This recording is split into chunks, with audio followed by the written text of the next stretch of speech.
Ya, tadi pernyataan dari Kun Wardana, pemirsa berarti fix hadir di acara penetapan di hari ini, begitu ya. Nah, balik lagi pemirsa, perjalanan seorang Pramono Anung ini menjadi gubernur Jakarta sempat tidak terduga. PDIP sempat disebut akan mengusung mantan gubernur Jakarta Anies Baswedan berpasangan dengan Rano Karno. Namun akhirnya Ketua Umum PDIP Megawati Soekarno Putri memilih mengusung kader partainya sendiri. Pramono bercerita sudah bertemu dengan Ketum PDIP Megawati pada Selasa 27 Agustus 2024. Di situ dia diminta Ibu Mega untuk maju menjadi calon gubernur. Hasilnya pemirsa ini kita tampilkan. Nah, ini dia.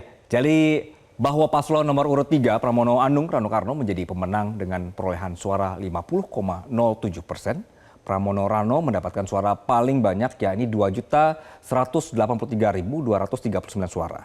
Mereka mengumpulkan 50,07% dari suara sah. Di tempat kedua adalah paslon nomor urut 1 Ridwan Kamil Suswono yang mendapatkan di angka 1.718.160 atau sekitar 39,40%. Kemudian juga di tempat ketiga adalah paslon nomor urut 2 Dharma Pangrukun Kun Wardana di angka 10,53% atau dikalkulasikan adalah 459.230. Pramono Rano ini menang di semua kabupaten dan kota di DKI Jakarta. Pramono Rano memperoleh suara lebih dari 50% di Jakarta Selatan, Jakarta Pusat, Kepulauan Seribu, dan Jakarta Barat.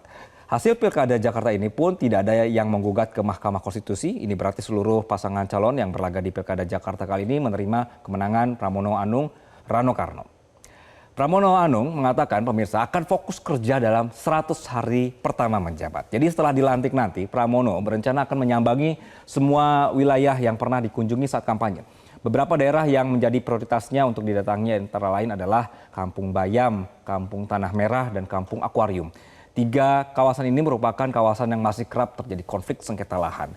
Kalau kita ulas kembali janji-janji kampanye Pramono Rano, pemirsa yang seperti Anda saksikan ini, dikategorikan ada Jakarta bugar dan produktif, Jakarta bekerja, kemudian Jakarta berkeadilan, Jakarta bermukim, kemudian Jakarta berolahraga dan berbudaya, lalu ada Jakarta berdedikasi, Jakarta bebas banjir dan polusi, dan Jakarta berwisata. Kalau kita rinci lagi, adalah misalnya ini pelayanan BPJS supaya waktu tunggunya tidak lama, pelayanannya juga lebih oke, penambahan rumah sakit dan juga ada layanan konseling kesehatan psikologis. Ini yang diharapkan oleh pasangan ini. Kemudian pemirsa, lapangan pekerjaan akan terus diupdate di aplikasi Jaki. Lalu untuk transportasi adalah transportasi publik ini semakin terintegrasi. Ketersediaan hunian yang terjangkau serta area terbuka hijau diperbanyak. Lalu mereka ingin JIS ini dijadikan home base gratis untuk Persija dan pembangunan Giant Seawall untuk membantu agar Jakarta tidak tenggelam. Ini janji-janji mereka begitu. Nah, PR besarnya pemirsa ini menanti Pramono Anung dan juga Rano Karno sebagai gubernur dan wakil gubernur Jakarta yang baru. Salah satunya adalah Wahana Lingkungan Indonesia atau WALHI mencatat bahwa kondisi cekungan air tanah atau CAT di Jakarta saat ini sudah memasuki zona kritis. WALHI mencatat bahwa eksploitasi air tanah saat ini tercatat sudah mencapai 40% dari batas aman 20%. Kalau tidak ada solusinya, pemirsa, kerusakan ini katanya akan menimbulkan berbagai dampak lingkungan, misalnya kontaminasi air aquifer di bagian atas dan bawah hingga penurunan permukaan tanah. Badan Geologi Kementerian SDM menyebut laju penurunan muka tanah di wilayah Jakarta ini mencapai 0,04 hingga 6,30 cm per tahun. Ini hasil pengukuran selama periode 2015 sampai 2022. PR besar lainnya pemirsa adalah soal itu dia, kemacetan. Jadi Jakarta ini tercatat sebagai kota termacet ke-7 di dunia berdasarkan Global Traffic Scorecard 2024 yang dirilis oleh INRIX, perusahaan analisis data lalu lintas asal Amerika Serikat.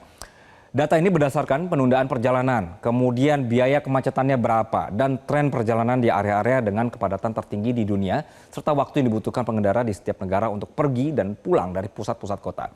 Saya hanya ambil contoh 2 aja nih pemirsa, tadi adalah soal penurunan permukaan tanah, PR besarnya ya, dan juga kemacetan.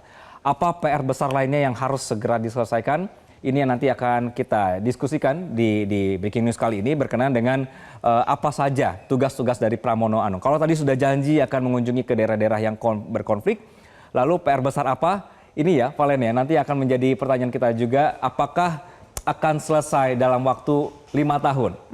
Atau setiap kali ganti gubernur juga nggak selesai-selesai. Ini nggak tahu. PR-nya akan tetap sama lagi ya, Anggi. Nanti kita akan bahas pemirsa. Anggi, terima kasih untuk pemaparannya siang hari ini. Jelajahi cara baru mendapatkan informasi. Download Metro TV Extend sekarang.